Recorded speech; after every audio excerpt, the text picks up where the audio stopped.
So thank you all for being here today. Lauren Berlin is here to be our special guest introducer to our special music for today. So let's hear it for Lauren. Yep,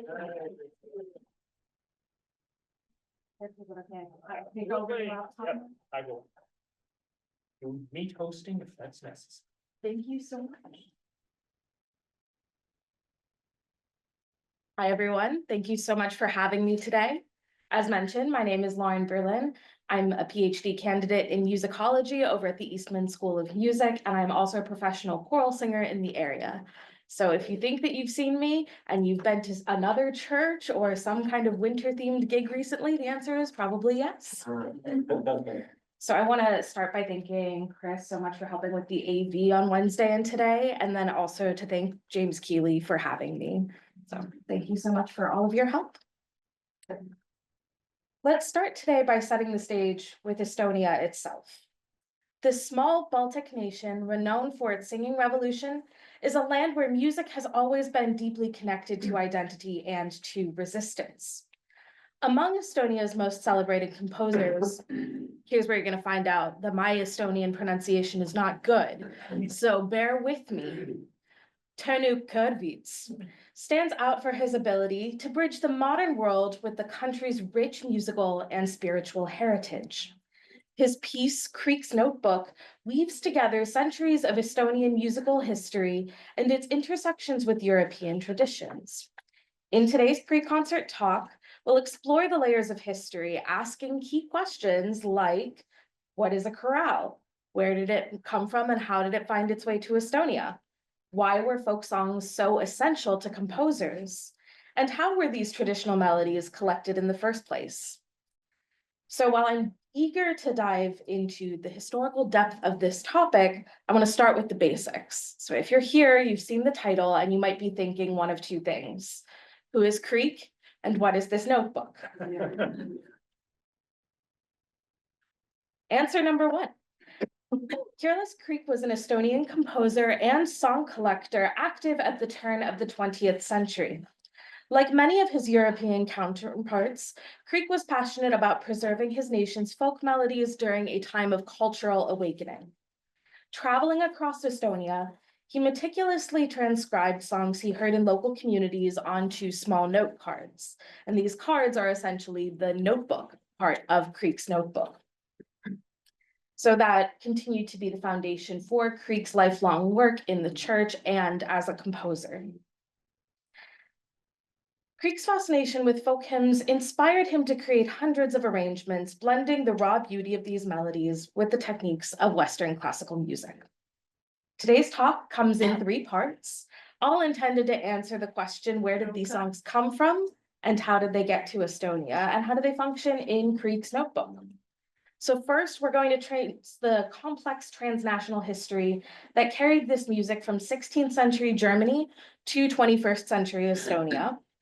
Next, we'll investigate how these songs were captured and collected, considering the history of song collecting and examining the methods and motivations behind preserving traditional melodies. I have a question. Yeah. Do he still have book sounds still? Does he still have what? Book sounds? Oh, this guy, no, he mostly published in hymns, which we're gonna talk about in a second, so you'll get an example of one. Okay, so we'll talk about the history of sound recording. And finally, we're going to consider what it meant for classical music and Estonian folk music to connect a history to a broader trend. So I think that might answer your question as we're going through. So in order to understand what Kreek's notebook tells us about 21st century Estonia, we have to go back a few centuries first, starting in 16th century Germany. The songs that Kreek collected were primarily hymns in a genre called the chorale. Now, if you regularly attend church, which most of you do, you've probably heard a chorale, sung a chorale. You might even be familiar with the form internally, even if you've never heard the word before. So what exactly is a chorale? Where did it come from? We know. The story begins with Martin Luther, who was a German monk and famously in 1517 nailed his 95 Theses to the door of Castle Church in Wittenberg, Germany, sparking the Protestant Reformation. While many people learn about the birth of the Reformation in high school history, you might not have known that Luther was also a linguist, a professor of moral philosophy, and a musician and composer. Luther had a very heavy hand in shaping the Protestant liturgy in its earliest days. And for Luther, music was an incredibly important part of the human experience, and he found it second only to theology, calling music a divine gift from God himself. So because he believed so strongly in this human power of music, Luther began translating psalms from Latin into the vernacular language German and setting them to music.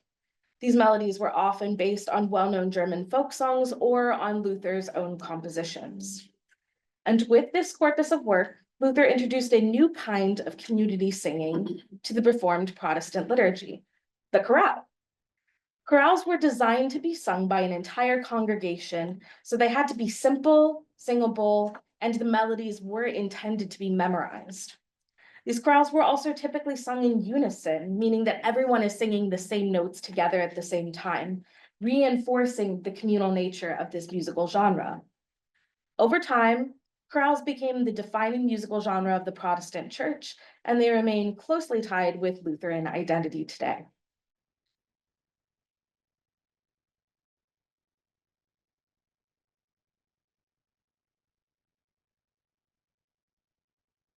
Give it a moment.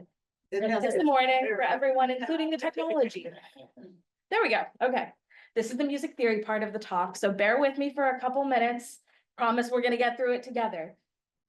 So to enhance their accessibility, chorales typically follow a structure known as German bar form. That's what this thing is.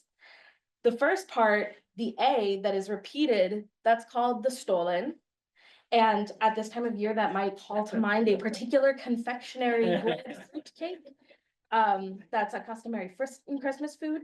And if you were thinking that, you would be correct, because etymologically, the word Stollen comes from the German meaning post or foundation. So that bread is the foundation for all the fruits and nuts. And so too is this A section that gets repeated, the foundation for a chorale in bar form. So when you're singing a hymn and you notice that the first melody line repeats itself, that's because it's a chorale that's in German bar form. So you would sing through it once and think, okay, I was iffy the first time, and then you sing it through again and think, okay, I've got it this time. And that's just for one verse. They are also what we would call strophic, meaning that you do the whole verse and then you start the music again with a different set of text. So you've seen that in a hymnal, you can see that in the layout on the page. So there's lots of opportunities from repetition, which make these very accessible for communal singing, whether or not you can read music. So continuing on the theory portion, this is the part where Makey gets to play a game that I teach my undergrads. And if you were in an undergrad music history survey, this chorale, there we go. Ein feste Burg ist unser Gott is probably the first one that would be introduced to you. It's one of the most famous chorale melodies of all time. You might know it, or it might be recalled more easily by its English name, which is A Mighty Fortress. There we go. You guys got this one. Okay, so this melody was very likely composed by Martin Luther himself. It's one of the earliest chorales that we have for the Lutheran Church, and it's been set by composers from Bach to Elgar and everyone in between. So this is our warm-up. We're going to listen to the beginning of Ein feste Burg, and I'm going to challenge you guys to listen for when that A section repeats. So you want to listen for the A section? Fine when we get the second A, because German bar form goes A, A, B.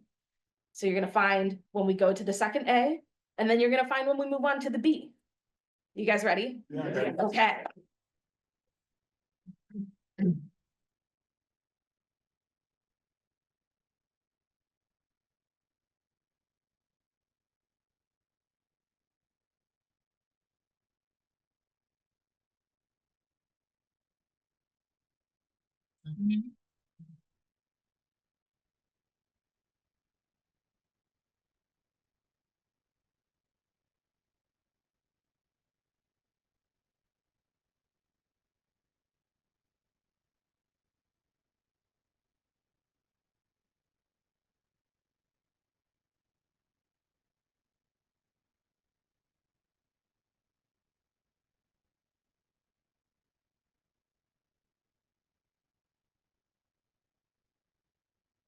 Okay, you guys got that one. You know it. I heard you calling it out before it even happened. The one thing that you might notice from listening to that with these fresh chorale ears on is that these phrases do not need to be proportionate to each other. So the B is often much longer than the A, even though that repetition of the two A's is the foundation of the chorale. So that was our warm up because you all know it already. Now we're going to try the same game, but with a chorale that you've never heard, which is actually the first movement of Kreek's notebook. And of the 8 movements, many of them are based on chorale German bar form. So this time the recording is a little quieter. We're working with the tech. So I'm going to need you guys to listen really closely, but I think you can do it. We're still listening for that repetition of the A and the movement to the B.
Okay, I saw some people a little less confident on the B section for that one, but most of you all got the A repetition. So I'm hoping that that's something that you'll be able to listen for when you're listening to Kreek's notebook, something to give you a little structure as you're muddling your way through the Estonian language, which is pretty complex. And that concludes the particularly theory-based portion of today. So congratulations, you survived. You've made it through the worst part of the undergrad lecture. Everyone figure something out. Now we can go back to history, which is a little fun and easier to listen to. Okay, so this trend of chorales, this is not limited to Germany because we're here today to talk about Estonia, right? So in the early 16th century, the Holy Roman Empire controlled an area called Terra Mariana. That's the land of Mary in medieval Latin.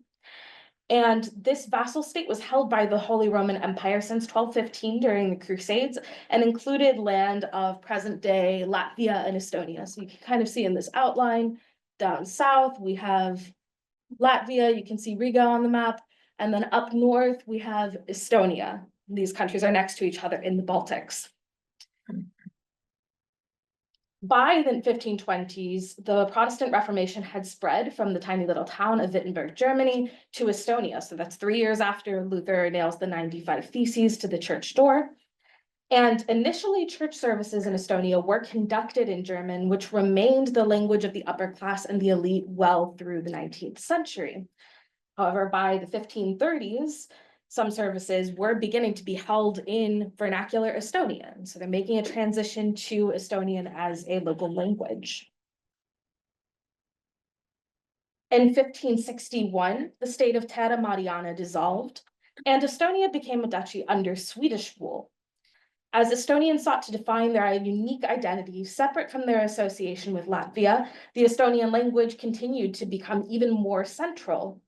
For the first time, hymns were translated into Estonian, reclaiming those chorale melodies from the Lutheran missionaries which brought them from Germany in the first place. The first Estonian hymnal was printed in 1565, and 100 years later, the Bible was published and printed in Estonian for the first time. So it takes a little bit longer for the Bible because there are more words.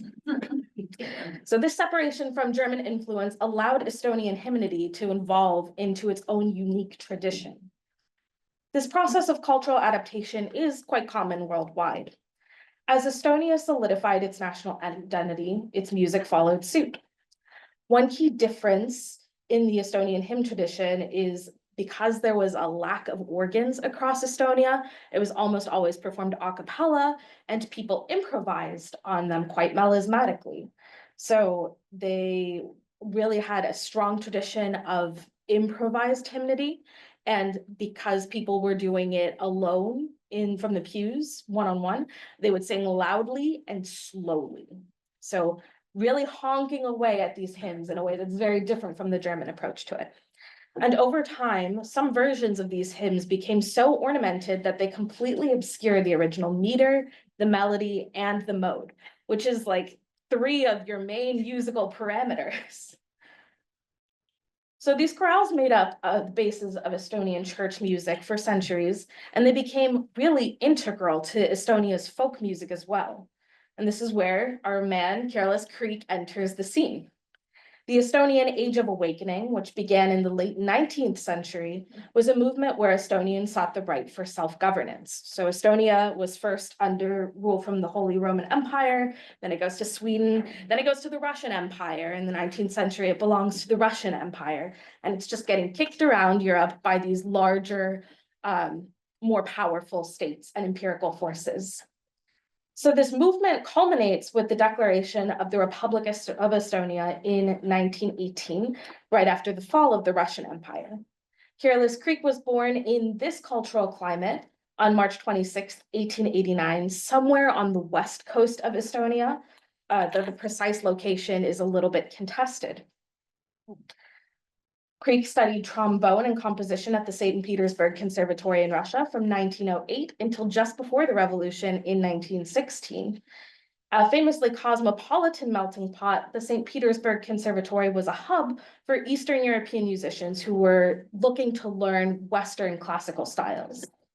And after graduating, Creek returned to Estonia to become a music teacher, and he worked in his home country in the western town of Haapsalu, the northern capital of Tallinn, and the eastern city of Tartu. Around 1911, when he was still a student, Creek began collecting religious folk songs from the Haapsalu region, his own personal homeland. So we know that he was from the West and he started there.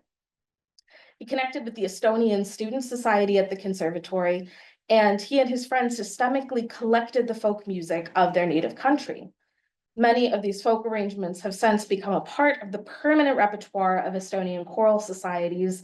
And over the course of 4 summers that they were working on this project, Creek had collected over 5,500 hymns and arranged over 244 folk songs from all across the country. So he was very productive in his summers, something that current students could only aspire to. Creek's folk arrangements, which blend classical techniques and traditional melodies, became the foundation for Estonian choral music. In Estonia, Creek is revered much like Bach is in the West today. So when people in Estonia learn chorales, they're almost always learning Creek's harmonizations of them, not the original source material. So he's really a filter and a medium for the way that people understand the hymnody tradition in Estonia. However, the contributions of the other students from the Estonian Student Society, who did also help to collect these folk melodies, are less remembered. So let's take a second for all of his friends who were also collecting those hymns and we don't remember their names. And to this day, Creek, as a solo figure, is really remembered in Estonia for his harmonizations of these folk hymns, which married a folk tinge with classically trained techniques such as the Western uses of counterpoint and imitation. So this brings us to part 2 of the talk. We made it through part 1. I think that's the hardest one. Okay, how were these documented and collected? Around the same time as the Estonian Age of Enlightenment, we see some really major developments in the history of sound recording technology, such as we have sound recording technology now.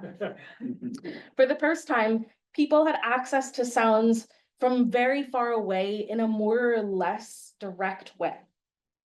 One of the earliest forms of recording technology, once it comes up on the screen, was using a wax cylinder, which would be engraved with grooves, much like you might see on a vinyl record. It's just that on the wax cylinder, it goes vertically instead of horizontally. And they do function similarly to vinyl. Once the sound is engraved, you use a phonograph to read it back. These technologies developed at the end of the 19th century, and they would have been the dominant technology in the summers that Creek spent recording his folk songs.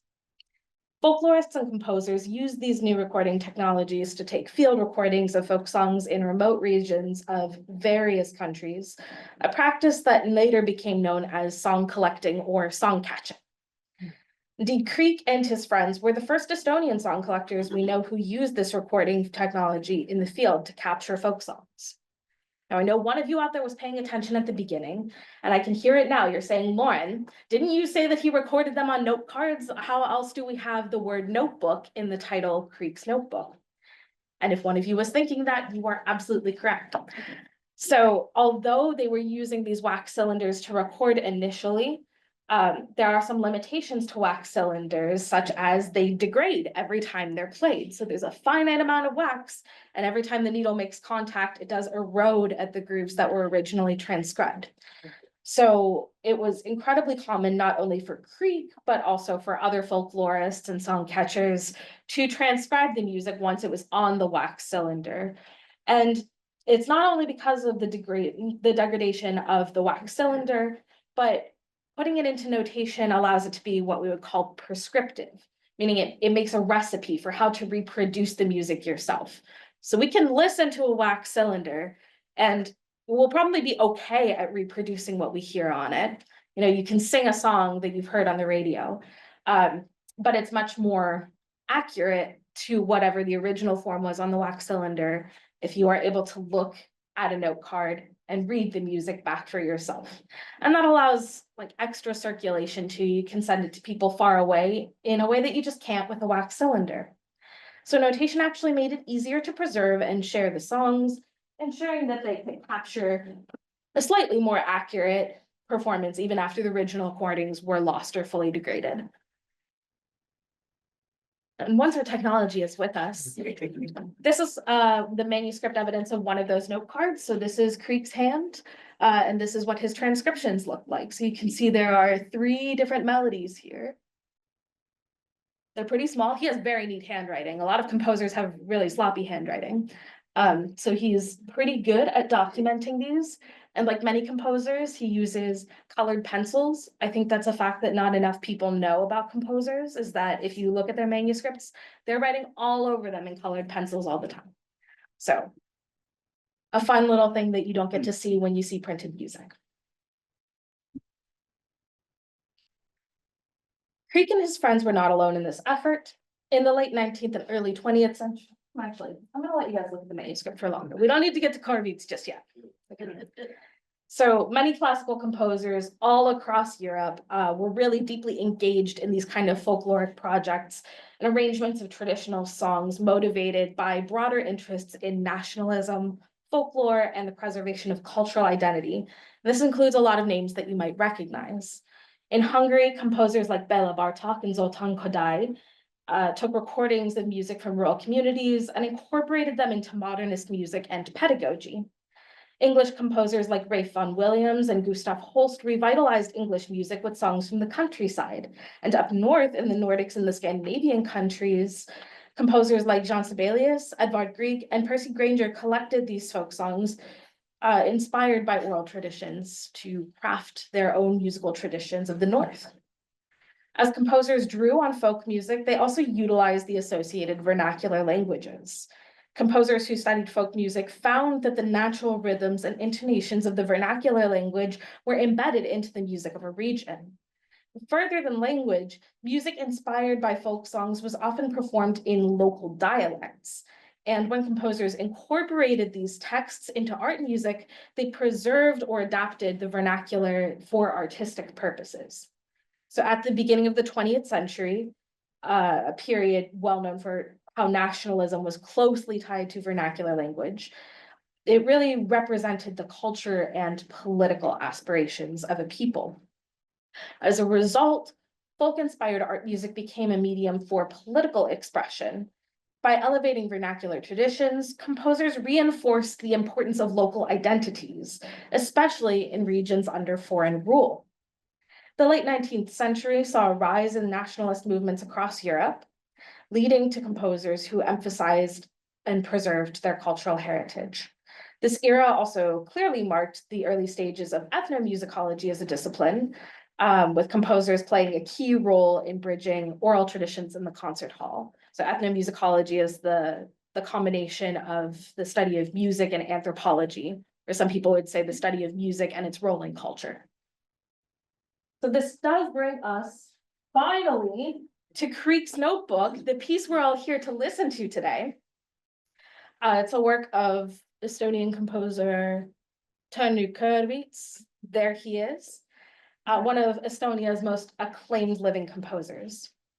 Born in 1969, Kõrvits is known for his innovative blend of traditional Estonian music with contemporary techniques. Kreek's Notebook stands as a striking homage to Siirlas Kreek, the figure who played a pivotal role in preserving Estonian folk hymns of the early 20th century.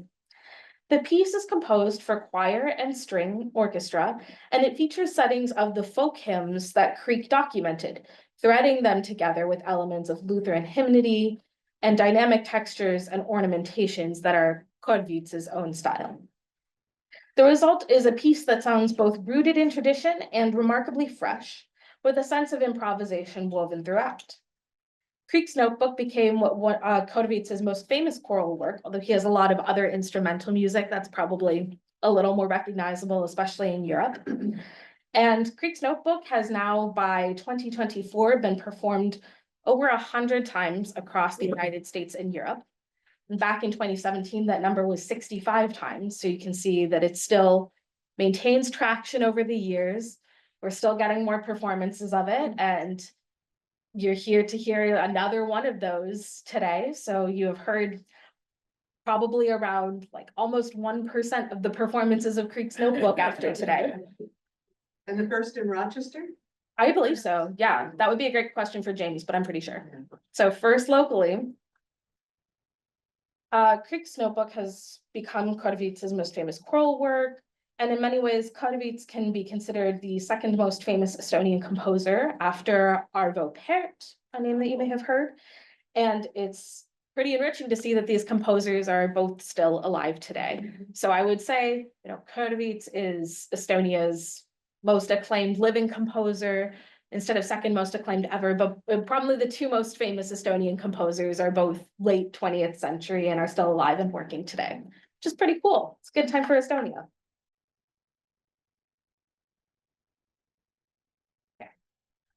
Kõrvits was deeply aware of the cultural weight he was carrying when setting these folk hymns from Siirlas Kreek. As he explains in interviews on his compositional process for the project, his inspiration for this work came partly from the historical context in which he was composing. The fall of the Soviet Union in the early 1990s marked a moment of cultural reclamation for Estonia, particularly in the realm of music.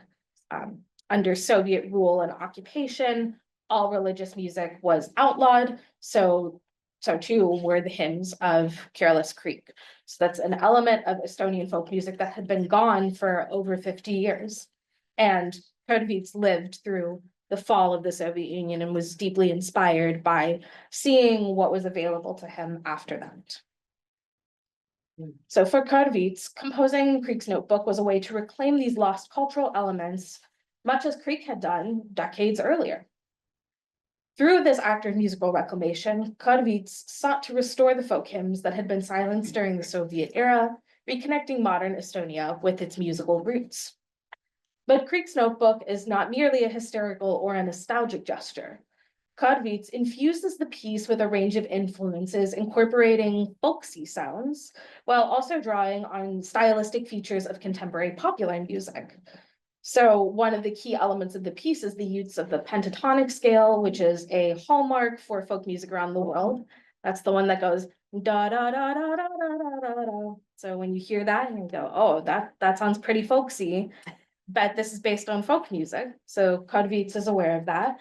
He uses that scale a lot throughout this work. But he's also really inspired by popular music. So Kõrvits acknowledged being inspired by rock musicians like Jimi Hendrix, Pink Floyd, and Radiohead, incorporating heavy bass lines and a more forceful electric quality to the louder moments of this work. So you can listen for that one as well. When it gets really loud, you know that he was thinking of a really good Jimi Hendrix line. So these influences together really blend the sacred and the modern, the folk, and the contemporary. Creek's Notebook is not just a static compilation of folk hymns, it's a dynamic, evolving reflection of Estonian culture and identity. And in many ways, the structure of the piece mirrors the variety and adaptability of Creek's own approach to these hymns. Each movement of Creek's Notebook is actually a self-contained miniature with its own distinct compositional technique and musical language. Unlike more traditional works, which might rely heavily on motivic or harmonic unity across movements to tie it together, Kõrvits allows each movement to speak with its own individuality. And this approach is really fitting because the movements of Creek's Notebook were all composed by different commissions over the course of about 10 years for completely different occasions and different groups. That's not normal. It was like, this was just 8 little separate projects that he had done, part of a larger movement where he was thinking about these folk hymns. And he said, what if I put those all together? Because they have the same source material. So you might notice that each movement varies wildly from the previous one. And that's because it was written for a different group, possibly 10 years apart. So it functions more like what we might call an orchestral song cycle than it does like a larger work that has a strict thematic or narrative function between the movements. In discussing his compositional approach, Kõrvits has expressed that he felt as if he were improvising or riffing on Creek's melodies, which he believed to be his right as an Estonian composer. So if you remember all the way back to the 16th century, the real first movement of Estonians claiming these hymns and these chorales is that they were improvising on them. The sense of improvisation reflects these deep cultural roots of Estonian music, where improvisation is not only common practice, but an essential part of the folk tradition. For Kõrvits, Creek's Notebook is an act of both reclamation and personal expression of musical freedom, linking the past and present in a conversation about Estonian identity, tradition, and cultural resilience. And by allowing himself to improvise on Creek's sacred folk melodies, Kõrvits brings them into the present, creating a piece that feels timeless and alive, resonating with both Estonian history and the global musical landscape.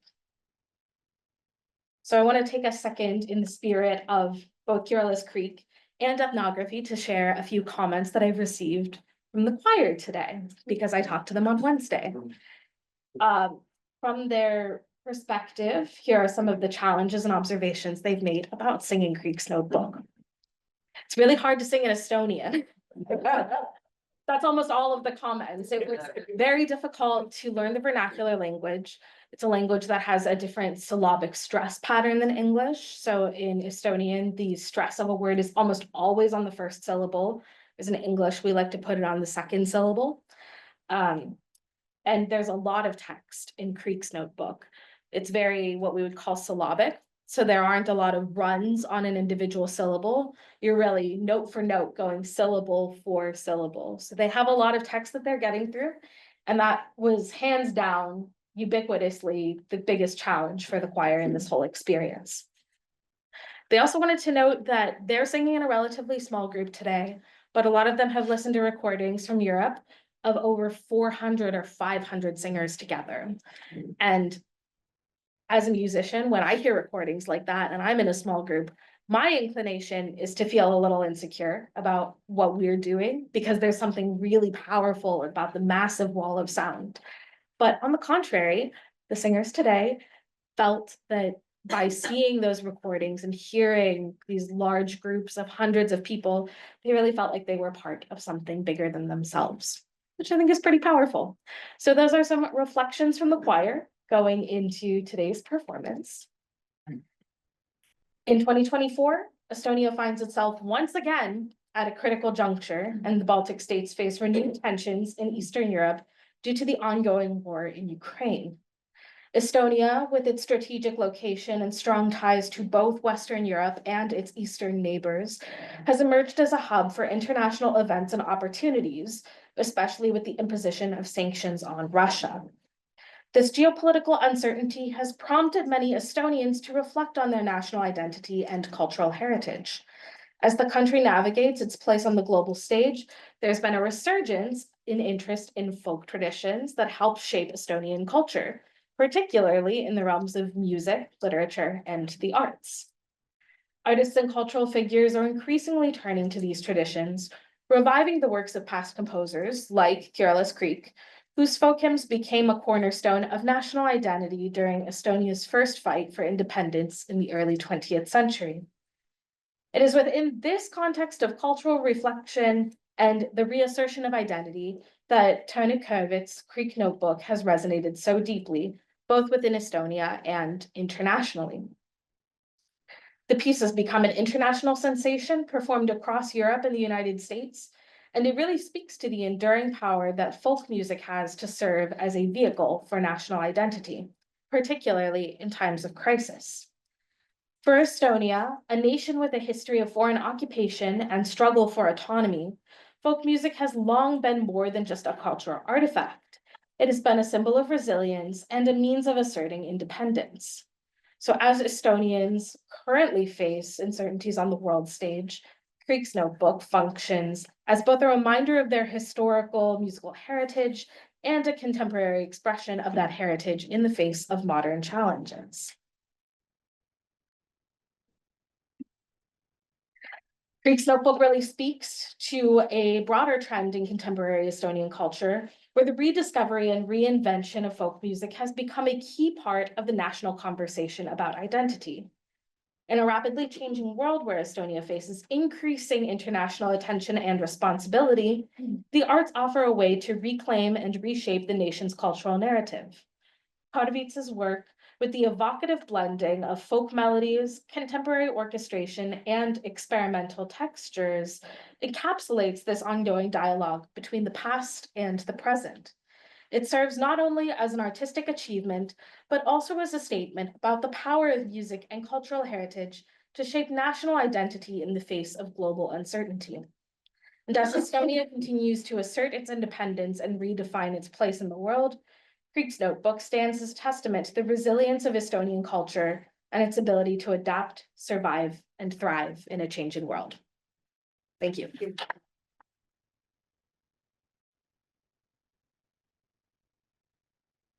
And we still have some time, so if you guys have any questions or thoughts or stories that you'd like to share, I'm always eager to hear. Yes. So, former choir member, so I'll have some music questions maybe, but to start off, we're here in Estonia, which I did not realize we were gonna hear. Is Estonian language maybe more like German or more like Russian or more like Swedish? It is like Finnish. It's not. It's like Finnish. So it is one of the Uralic languages, which are the weird ones that are not related to Slavic, Germanic, or Romance. So its only linguistic neighbors in Europe are Hungarian and Finnish. So who helped the choir with pronunciation? We often have a German pronouncer in the choir. Nobody's speaking Estonian. No one is speaking Estonian. So I was talking to Tina on Wednesday, and Tina said that she was working with a native Estonian speaker on it. So she had done front labor of collaborating. There are, I know, several Russian faculty members at the University of Rochester who are native Estonian speakers. They are from the eastern side of Estonia, closer to Tartu. So I may have been one of them, but that would be a great question for Tina, or if anyone else in the room happens to know. Tina, yeah. Yes. So we have some cultural ties to Latvia. Mhm. Can you comment on Estonia's relationship musically and linguistically to the other Baltic countries? Absolutely. So Latvia and Lithuania are both much more rooted in like Eastern Slavic culture. Linguistically, they're much closer to other Central and Eastern Slavic languages. So you would find more in common between Polish and Latvian or Russian and Latvian than you would either of those languages to Estonian. Estonian really just has its ties to Finland, which is right across the strait. Tallinn is on the northernmost point. Sorry, let me get my map back.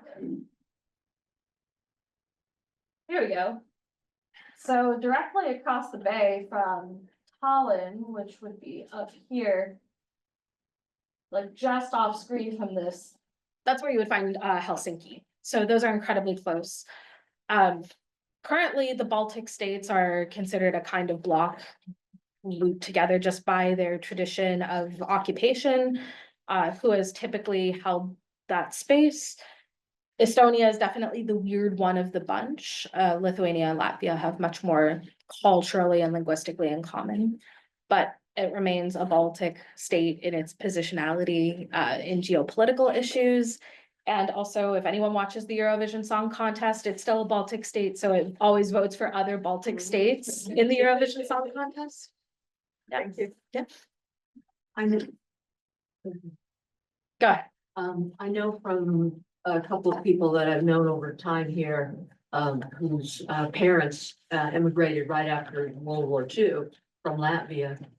That they've also got a big choral singing tradition and the folk music and choirs and everything. I don't know if I'm remembering right or not, but during the early 90s, when the Russian Soviet, whole thing fell apart.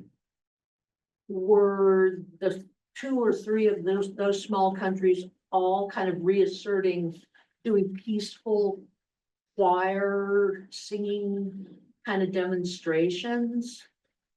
Yeah, that's a great question. I don't know. So from your question, I'm imagining something like you're thinking of people playing music at the fall of the Berlin Wall. Yeah, or they were out at one of their big plazas and they hadn't been allowed to sing that music because of the Russians for a while. So it was kind of like the thing where was it Czechoslovakia where they all got their car keys out and they just they're like doing the car keys thing, but I don't know if it was the Latvians or the Estonians or both got just huge masses of people out and started singing something they had not been allowed to sing, like you said, 50 years. Yeah, I'm not aware that it could very well be either of them. I literally just don't know. So if you learn anything more, please let me know about it. I'd be really interested. We'll say that the dissolution of the Soviet Union, which like I was not alive for, I'm fully gonna concede that. But it was a much more violent and long affair than I think sometimes we give it credit for. So in his comments on writing Kreek's notebook, Kõrvits says a lot about being afraid to tackle these folk melodies again. So just from Kõrvits's perspective, it seems like there is an anxiety about touching that material that had so long been lost. But that is not at odds with peaceful demonstration. Yeah. I think you were. Yeah, was there, I'm curious the thread of how this work came to us. Was it through James, either hearing it or some other, or Tina perhaps, or how did we find this work? I'm curious. I have no idea. It was already programmed when James asked me to be here. I will say that James is very much a director on the cutting edge of work. So he is very invested in finding newer works of music to perform and to bring to the Rochester community. So I'm gonna guess that James found it somehow. It is truly one of the most famous new choral works coming out of Europe from the past 15 years or so. So I think it would probably make it onto like a classic FM top 10 new choral works that you need to know kind of list. That would be a great question for James. Yes. Why are we singing this at Christmas time? Are these carols in the background? So there is a strong relationship between carols, hymns, and chorales. So if you think of chorales as kind of an umbrella term, and then you have like lots of different nested genres under them, there are chorale texts that you might hear as part of like a large work. So if you're listening to one of the Bach Passions, there are chorale settings within it, and that's separate from the hymns that we really talk about in church. Obviously, you know that a carol is a kind of hymn. So yes and no. The tradition is just a little different coming out of Estonia because even today, Estonia is one of the most atheist countries in the world because of Soviet occupation. And it's fragmented ties between the Eastern Orthodox Church and the Lutheran Church. So the answer is yes, probably, But also it could be sung at a different time of year. It's not something that's very particular to Advent. So this is not the story of Christmas. This is not the story of Christmas, but some of these texts are very similar to other kinds of carol texts that don't tell the story as explicitly. None of them are O Come, O Come, Emmanuel.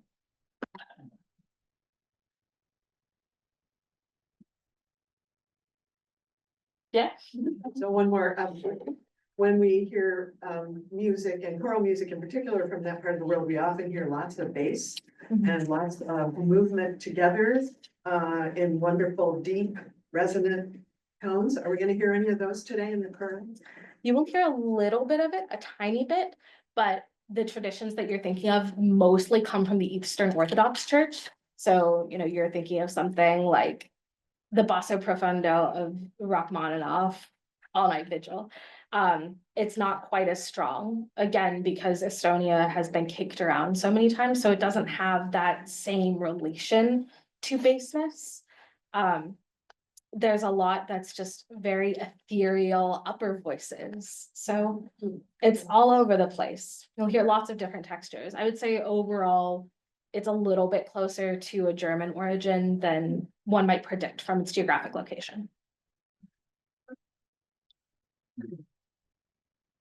So what is the similarity, if there is, between Estonian music and Finnish music? I have no idea. I don't know anything about Finnish music. I'm sorry that I cannot be more helpful. But- The Gulf, how far is the Gulf? I mean, how? Short. It's very short. Right? Okay. 30 miles. Oh, yeah, so it's pretty easy to get to. Yeah. Well, probably in the summertime. I can get you a real map. Just walk it. It's really, I'm always alarmed or when I remember how close it is. Let me stop share on this. If I can find this, stop share. Yes, Yes. great.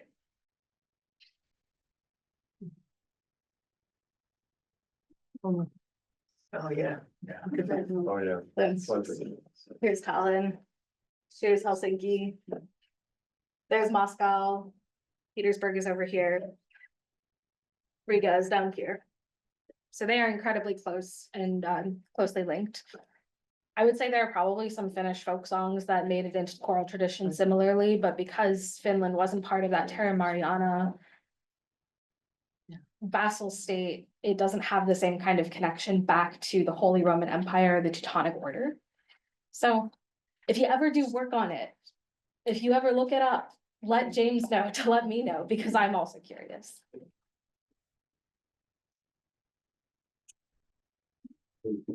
We do have several pieces by Arvo Pärt, and the choir loves singing those. We usually sing those in English. Okay, yeah, Pärt is, I would say, more cosmopolitan than these are, but it's because he's not really trying to reclaim folk culture, and Pärt peaked at an earlier moment, like he peaked in probably the late 70s, while the Soviet regime was still very functional. So English would have been a good language for making a statement about the unity of the world in like a global village kind of way that spans both sides of the Iron Curtain. And Kõrvits is obviously much more contemporary. He's still pretty young, all things considered. Pärt is alive, but quite old at this point, so he's not working quite as much. So it's interesting to see the way that folk ideas have become more important to Estonian composers after the fall of the Soviet Union. Well, thank you guys so much for this conversation. I will be around for a few minutes if you want to chat. And I hope you really enjoy hearing Creek's notebook today. Thank you.